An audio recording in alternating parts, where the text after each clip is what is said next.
Et pour faire taire les armes, presque totalement sur toute l'étendue de sa juridiction, le gouverneur militaire de l'Ituri ne ménage aucun effort. Les travaux de reconstruction de la province sont bel et bien en marche, surtout dans le chef-lieu de la province, avec une voirie urbaine de plus ou moins modernisée, des actions de l'administration militaire qui réjouissent les Ituriens. Les Ituriens convaincus de plus en plus par les actions de l'administration militaire.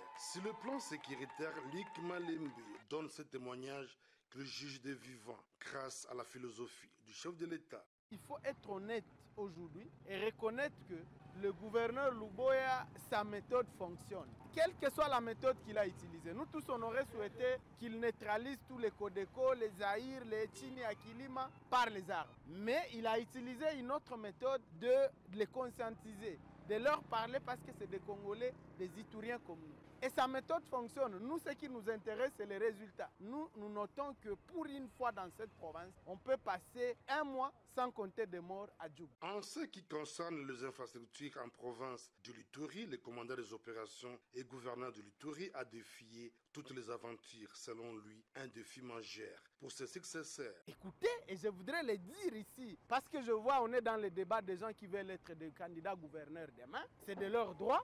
Mais je voudrais leur dire que le gouverneur Luboya a placé la barre très haute.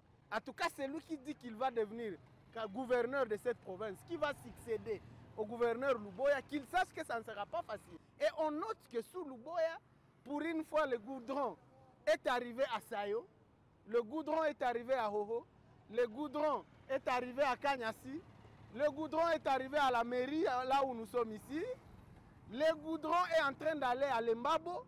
Ça, c'est sous Luboya. Un autre grand défi pour la République démocratique du Congo et l'Ituri, en particulier sur les PDDRCS en panne, d'où un revêtement, dit-il.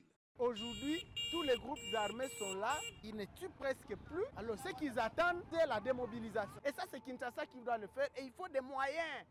Les PDDRCS doivent avoir un comité des gens qui ont de l'expertise et des moyens suffisants.